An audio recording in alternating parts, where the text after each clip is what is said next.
Hello, hello, Pisces Collective. Kamusta po kayong lahat? Ako po ito si James from James Tarot PH. Ito po ang inyong weekly reading for July 13 to 19. Alamin po natin naghihintay para sa inyo.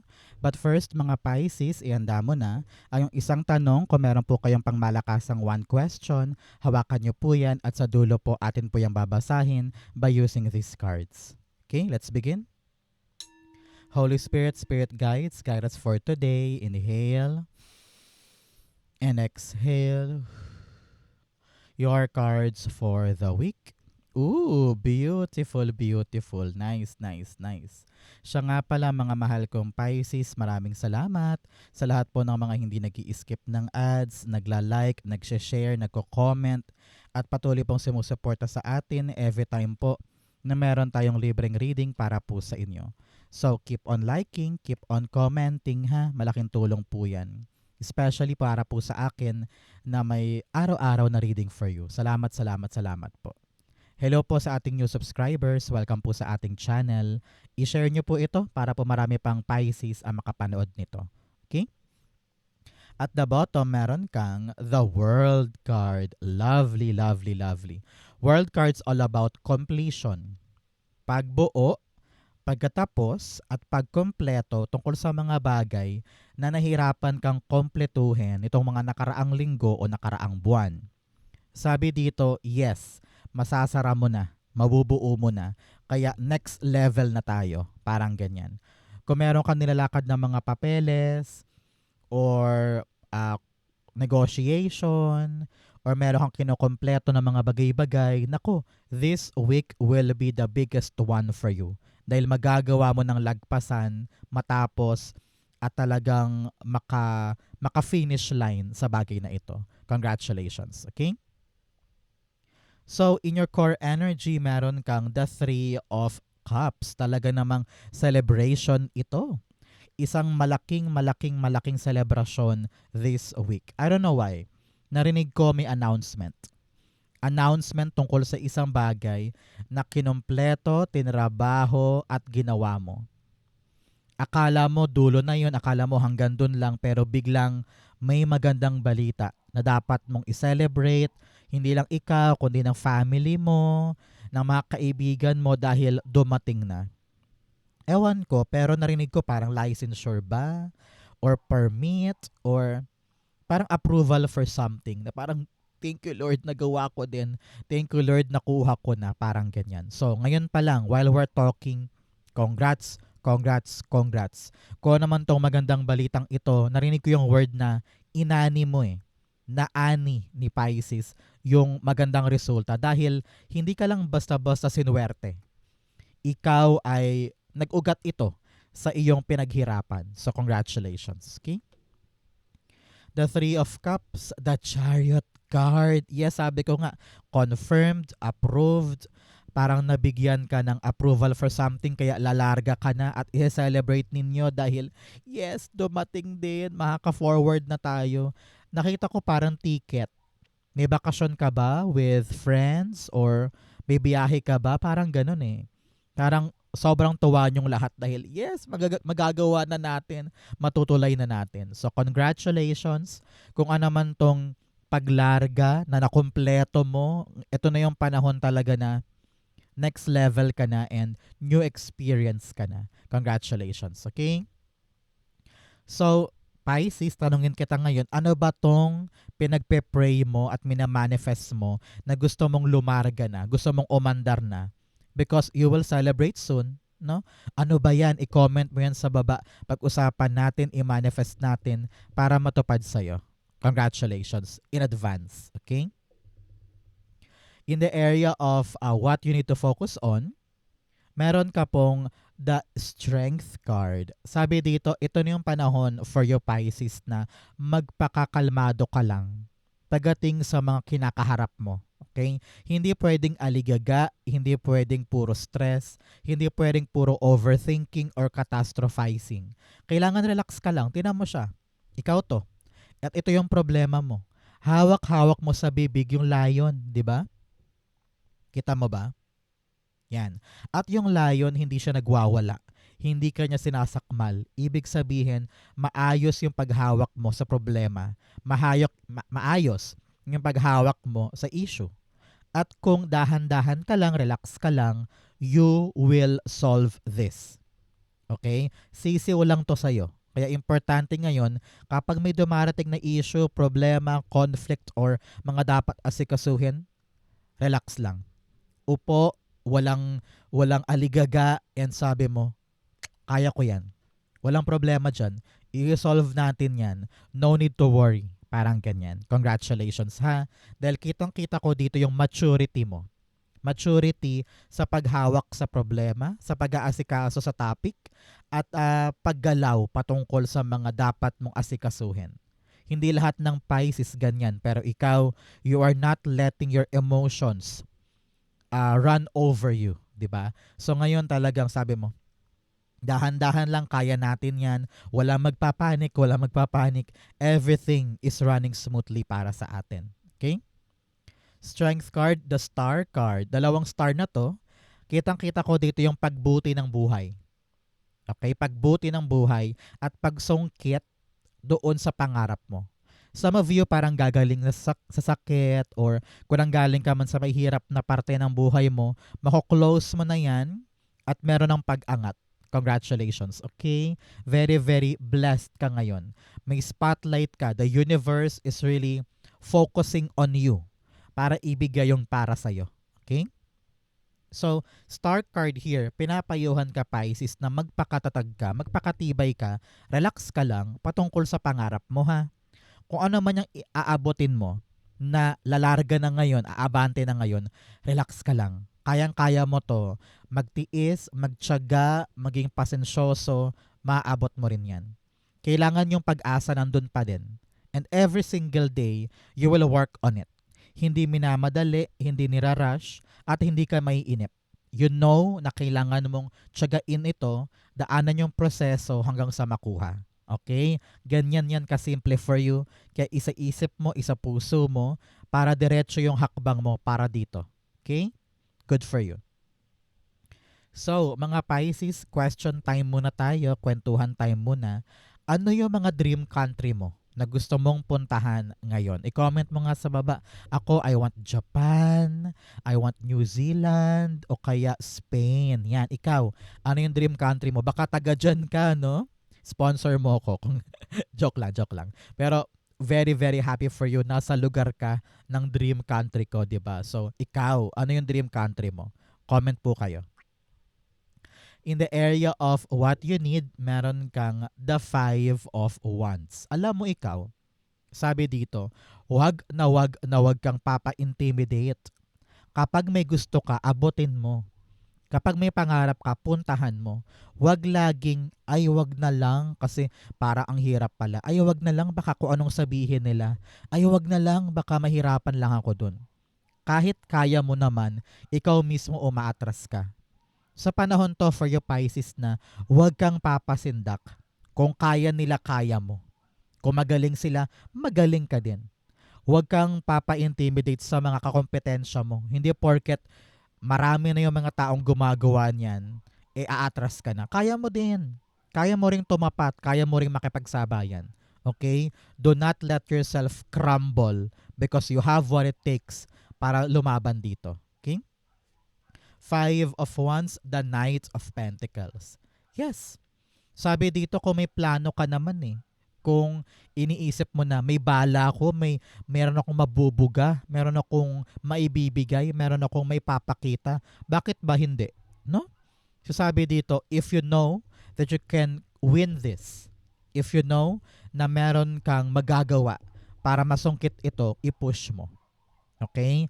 Huwag kang papadala sa conflict or gulo ng paligid. Just do your best. Do what you can. And dahan-dahan mong gawin yan, you will win this. Okay? Congrats in advance. Maganda to for you. Isa-isip mo. In the area of what's affecting your current energy, meron kang the Hanged Man. Yes, sobrang saya mo dahil this time around, na-figure out mo din kung ano yung paraan para makasulong na ako. Matagal ka na delay, matagal ka naghintay, matagal ka nakatenga dyan, di ba? And sabi mo, kailan ba darating yun? Kailan ko ba to matatapos? Kailan ko ba to malalasap? Kailan ko ba to mapapasa kamay? Sabi ko nga, huwag kang mawala ng pag-asa, magpakatibay ka, dahil ngayon palang liliwanag ang isip mo and you will realize na, ay, eto na pala yun. Ay, ganoon lang pala. At yung confirmation, sabi ko nga parang may good news, may announcement, may magandang darating na bagay na magpapaliwanag sa yung destination na parang eto na yun eh. Ito na yung chance ko, gigets ko na. Ngayon, babangon ka na dyan, hindi ka na nakabitin. You will celebrate with family and friends. And after that, after celebration, lalarga na kayo. Lalarga ka na. Sabi mo, okay, time na for me to be serious for this thing. Time na for me na pagkatapos magsaya, pagkatapos magdiwang, seryoso na tayo sa pag-andar sa bagong bagay.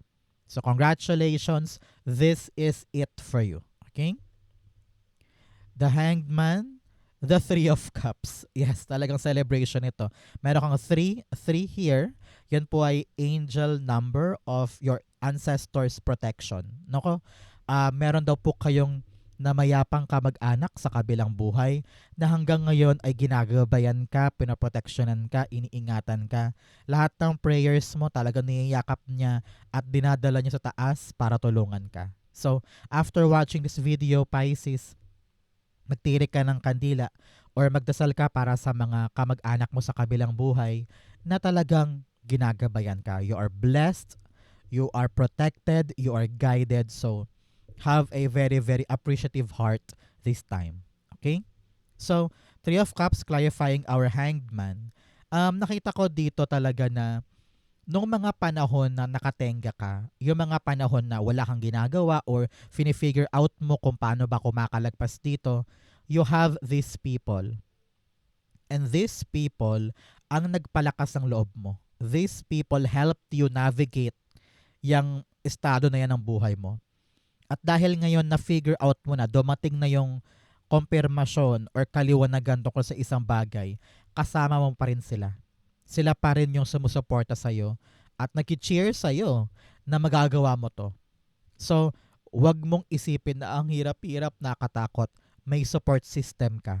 And they will be the fuel or gasolina para lalo kang tumapang para ilaban, umabante sa bagay na ito. Kaya naman, magkaroon ka ngayon ng lakas ng loob na yung next level, kaya mo. Okay? Especially here, in the near future, you have the Star card. Ang tabayanan mo, mga 17 days, 17 weeks after watching this video, talagang bubuti na yung buhay mo. Kung ano yung mabagal ngayon, aandar na yan, forward. Hindi ka na nakatenga. Hindi ka na mag-iisip kung hahabulin ko ba, kukunin ko pa ba, igugora ko pa ba. Hindi na ganun eh. Sigurado na eh. Maliwanag na eh. Sabi ko nga, nakafocus yung spotlight ni universe sa'yo. You will get it, you will achieve it, and you will see na kayang-kaya ko pala. Congratulations, okay? Star card, meron kang the King of Wands. Yes, yes, yes. You have the power. You have the energy. At yung alab sa puso mo, para to pa rin to. Yung mata mo nasa goal. Walang makakapigil sa'yo, Pisces, para kunin to. Kaya importante sa'yo, kabisado mo yung plano mo. At alam mo yung purpose kung bakit ko to ginagawa. Para saan ba to? Ay, para makatulong sa magulang, para sa mga anak, para makabayad sa utang, para sa retirement ko. Kung ano yung rason, aalab yan sa puso mo para tumbukin siya. No? So after mong isara or i-close or i-kompleto yung nakaraan, heto ka na. Tinatahak mo na yung malinaw na daan patungo sa goal mo. Congratulations. Napakaganda to para sa'yo. Manlibre ka soon because kitang-kita ko dito yung accomplishment, yung achievement for you. Okay? In your challenge, meron kang the Justice card. Sabi dito, do not jump into conclusions. Okay, very clear yan. Kailangan meron kang pinapanghawakan bago tayo gagalaw. Halimbawa, ikaw ay nakatanggap ng balita na may trabaho ka daw sa Maynila. Kailangan i-clear mo muna yan. Kumpirmahin mo muna, pumunta ka sa isang tawag or sa isang website kung talaga ma-confirm mo na legit yun, na totoo yun. Parang ganon. Halimbawa, ikaw ay nakahanap ng isang agency at sabi daw magdadala sila ng mga empleyado papuntang Korea. I-make sure mo na legit yun. I-make sure mo na parte sila ng DMW, na sila ay legitimate agency, no? Na meron silang successful rate na mga pinapadala doon. Kailangan bago tayo gumalaw, kumpirmado para alam mo yung pinapasok mo. O halimbawa din, ikaw ay may kapitbahay, sabi niya, uy Pisces, sabi ni barangay captain, ganto ka daw, ganyan ka daw, marami ka daw utang. Aba, sumugod ka kaagad kay barangay captain without clarifying kung totoo ba yung sinabi ni kapitbahay. Di ba? Parang ganon. So, this week, do the right thing. Kailangan balansehin mo muna, tama ba to? Ano ba yung dapat kong gawin? Susugod ba ako or hindi? Kailangan hindi ka papadala sa emosyon mo. Kumpirmahin muna. Huwag mag-jump into conclusions. Kailangan may pruweba ka palagi. Para alam mo na kapag sumugod ka, yung katotohanan panig sa'yo. Parang ganon. Okay? Justice card, meron kang the Five of Cups. Okay? Sabi dito ng yung spirit guides, you need to see the truth about the new things in your life. Marami ka pa ding mga hang-ups or mga bagay in the past na hanggang ngayon ay kinakapitan mo pa rin at hindi ka makawala doon. Halimbawa, mga past traumas, past mistakes, or past people na dati parang feeling mo unfair. Hindi binigay sa akin yung karapat dapat sa akin. Humanta kayo, gaganti ako. Parang panahon na to for you to let that go. Let God give them the justice or the karma that they deserve. At ikaw mag-move on ka na sa bagong bagay. Huwag kang magpakabitter sa maraming bagay dahil tinatali ka niyan para hindi ka makaabante. So, move on, let go.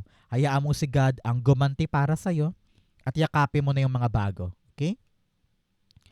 In your fortune, meron kang taking shelter. The answers are within. Lahat ng questions mo, nasa sa'yo lang din. Alam mo yung dapat mong gawin, alam mo yung dapat mong piliin, alam mo yung dapat mong tigilan. Di ba? So, kalkalin mo lang sa puso mo yan. What do I really want? What do I really need? And what do I deserve? Doon ka kumapit. Okay? So, napakalakas ng intuition mo, kapitan mo yan. Especially here, with the moon card, marami kang question, marami kang hinahanap na bakit ganto, bakit ganyan, ano yung dapat kong gawin, ano yung dapat kong simulan. Kaya ka nag-overanalyze because you want something to be perfect agad-agad. Kaya takot ka mag-try kasi iniisip mo, what if mag-fail? Eh ano naman, kung mag-fail, try again. 'Di ba? Hindi naman ikaw kikilos ng perfect agad-agad eh. Ang kailangan lang, handa ka na sumuong. Handa ka na ipaglaban to, sabi mo, ano man ang mangyari doon, ano man ang kahinatnan noon, lalaban ako, lalarga ako, kikilos ako. Nothing can stop you, kumbaga. So, kung meron kang undeniable fighting spirit sa puso mo, kahit malubak to, kahit madilim, kahit mahirap, ipaglalaban mo. Sabi ko nga, kung the answers are within, ibig sabihin, hindi mo kailangan ng sagot sa iyong sarili para ipaglaban yung isang bagay. Alam mo eh. Alam mo in your instinct na this is the road for me. This is the path for me. Susugod ako. So, ngayong linggong ito, tatapang ka na para gawin, asikasuhin, lakarin yung hindi sigurado. Dahil alam mong kaya ko to. Okay? The moon card, the 8 of Wands. Yes, forward movement ka. Mabilis, dire-diretso, hindi ka na magsasayang ng oras. Kaya sabi mo, habang tumatagal, lalo ako nalulunod sa stress. Habang tumatagal, lalo akong napupuno ng mga tanong, ng mga takot. Kaya kung bibira na ako ngayon, lalakad na ako ngayon, mas dadali para sa akin. Okay, so ngayon, merong mabilis kang choices, mabilis kang decision to charge forward about something. May question ka man, malabo man, wala mang kumpirmasyon, pero alam ko na, gogora ka na. At huwag kang papa-overwhelm sa sunod-sunod na mangyayari. Take one thing at a time. Dahan-dahan lang. And alagaan mo sarili mo. No? Kailangan dito active ka, kalmado ka, kasi dire-diretso na ito. Okay? So, go on. Take that challenge. Be ready. I-charge mo to forward. It will be fruitful para sa'yo. Okay? In your divine messages, meron kang what do you need to release? Pinapayuhan ka, tinatanong ka, ano ba yung mga dapat mong bitawan? Nakaraan, yung past chapter, kailangan i-close na yan, itapon na yung kaduwagan, itapon na yung ah, pagkatenga, di ba? Panahon to para i-release yung negativity. Para makita mo kung, teka, aandar na ba ako? Teka, ako ba'y nabuburo lang dito na parang alamang? I need to release what is no longer for me para hindi na ako makadena at para makaabante na ako. Okay? In your divine, meron kang the Two of Cups. Narinig ko dito, ang kailangan mong gawin ngayon, makipag-usap ka daw. Parang kulang ka sa communication skills. Halimbawa, meron kang kausap pero gusto mo nang sabihin sa kanya para maliwanagan ka na. Pero pinagpapaliban mo lagi. Iniisip mo na, ay wag na muna ngayon, baka ma-offend, ay wag na muna ngayon, baka makaabala ako. Pero ikaw naman yung stuck eh. Kaya kailangan dito, kausapin na, lapitan na, wag ka na mahiya. Sabihin mo na ang lahat ng kailangan mong sabihin para maliwanagan ka sa lakad mo. Okay? Kung meron ka mang partnership, narinig ko dito, linawin mo sa kanya kung ano yung status nyo sa isa't isa. Hindi pwedeng ikaw lang yung may alam o siya lang yung may plano. Kailangan on the dot kayo, meet in the middle. Kung ano yung needs mo, kung ano yung needs niya, sabihin nyo na isa't isa. Para alam nyo yung aasahan nyo sa isa't isa moving forward. Okay? Panahon din to for you Pisces na i-align mo ang sarili mo sa higher self mo. Nakita ko dito na kung ano yung pinapagawa sa iyo sa langit, parang hindi mo ginagawa. Umiiwas ka, lumalayo ka. I-align mo ang sarili mo sa higher self mo para makaabante na ikaw. Okay? Two of Cups, the Ace of Cups. Yes, yun nasa puso mo. Kung ano yung nais mo talaga. Kung ano yung sasaluhin mong biyaya. Kailangan na pag-usapan yan. Kailangan makipag-communicate ka para makuha mo. Halimbawa, ikaw ay nag-a-apply for a job, 2 weeks na, wala pa ring tawag. Puntahan mo na, tawagan mo na, i-update mo na para alam mo yung lagay mo sa blessing na gusto mong makuha. O halimbawa, meron kang bagong partner. Feeling ko merong bagong emotional happiness ka malalasap this time. Maaring new partner, new friend, new kakilala na parang swak kayo. Meron kayong jive sa isa't isa. No? Maganda yan. So, open your heart for communication. Open your heart for new people. Open your heart for your alignment. Kung anong dapat mong gawin, yun ang gawin mo, yakapin mo. Instinct ito. Yung tawag ng damdamin, tawag ng puso, malakas. Pakinggan. Okay? Outcome mo yan, bigyan mo ng kata na fortune cards. Meron kang teardrops, great personal sorrow. Meron ka daw talaga mga kasawi ang palad in the past. Maaring ito yung mga napornada, mga kasawi ang palad na kabokyaan, or talagang nadapa ka. Sabi dito, let go. Hayaan mo na. Magbunyi ka ngayon dahil hindi ka natenga. Meron kang bagong aasahan pa. Okay? You also have horseshoe, good luck. Wow. I-claim mo to. Meron ka daw good luck or swerte this time. Grab it, take it. Mararamdaman mo yan this week na parang everything is going in your favor. Dumadali, bumibilis, humuhusay, gumaganda yung nangyayari. Okay? You also have throne, position of authority. Meron talagang taong sa buhay mo na magbababa ng kanyang desisyon para makalarga ka or makaabante ka or ma-approve ka sa isang bagay. So congratulations, the announcement will come from this position of authority na taong dapat mong kausapin. You also have Cain, pay attention to your health. Sabi dito, ingatan ng katawan, ang sarili, mag-exercise, uminom ng maraming tubig, mag-vitamins, at kumain ng tama. And also your mental health. Huwag masyadong mag-dwell sa kanigahan, huwag ka mag-catastrophize, lumayo sa stress. Maraming paraan kung paano lumayo sa stress, kaya kalkalin mo yan today para maasikaso mo. Okay? Ang outcome ni Pisces for July 13 to 19, the 10 of Wands. Beautiful, beautiful. Talaga namang really hard work pays off. Lahat ng kinumpleto mo, lahat ng inasikaso mo para magawa yan, para maganap yan, heto ka, aanihin mo talaga siya ngayon.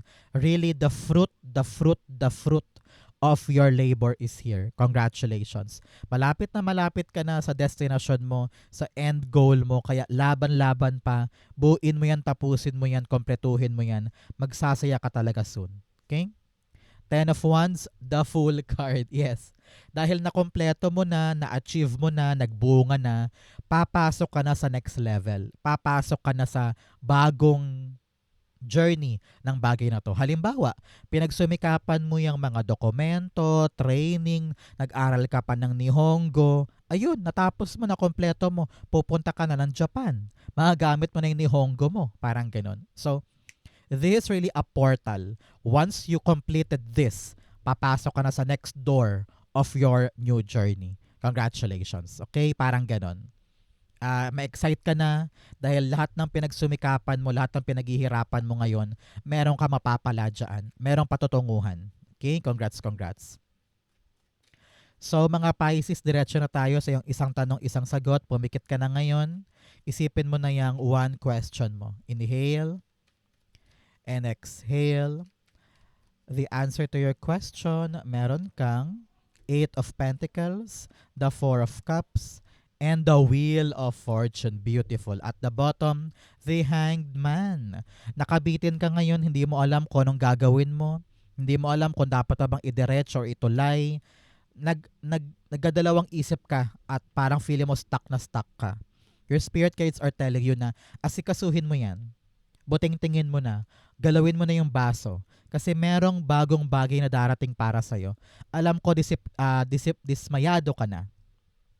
Dismayado ka na sa nakaraan dahil paulit-ulit, bokya after bokya, or talagang walang nangyari. Pero dahil sa bagong darating na ito, Pisces, may bagong darating, tungkol sa question mo, mabubuhayan ka na parang, ay, hindi pa huli ang lahat. Meron pang bagong dumating. Kaya trabahuhin, akuin, do your best. Ipakita mo yung kakayanan mo, maging bida-bida ka. And actionan mo to, trabahuhin mo to. Because it will lead you to a very, very, very, very lucky level of your life. Maswerte ka dito. Nakapanig sa iyo ngayon ang swerte, ang tadhana. It can change your life for the better. Kaya huwag urungan tong bagong blessing. Maliliwanagan ka ngayon na parang, ay, yan na talaga yun. Hindi na ako stuck. Hindi na ako nakatenga. Lalarga na ako. Kayang-kaya mong trabahuhin yan. Huwag kang matakot. Huwag kang ma-intimidate. You have what it takes para magawa yan, maproseso yan. And here you are, bagong buhay, bagong pag-asa, umikot na yung kapalaran mo in your favor. Congratulations. Okay? Maswerte yan, maganda yan. Kaya huwag kang choosy, okay? Kayang-kaya mo yung lakarin, panghawakan, pagsumikapan. Okay? If you're waiting for a yes or no, the answer is yes, yes, yes, and yes. Maganda to. Gawin mo, makakaya mo. It will lead you to a lucky level. Okay? So Pisces, yan po yung isang tanong, isang sagot. Ganon din po ang yung July 13 to 19. So po kayo naka-resonate, comment below. Basahin ko po yan. Thank you Holy Spirit, Spirit Guides for the clarity for today. Thank you mga Pisces for watching hanggang dulo. I love you. This has been James for James Tarot PH. God bless everybody.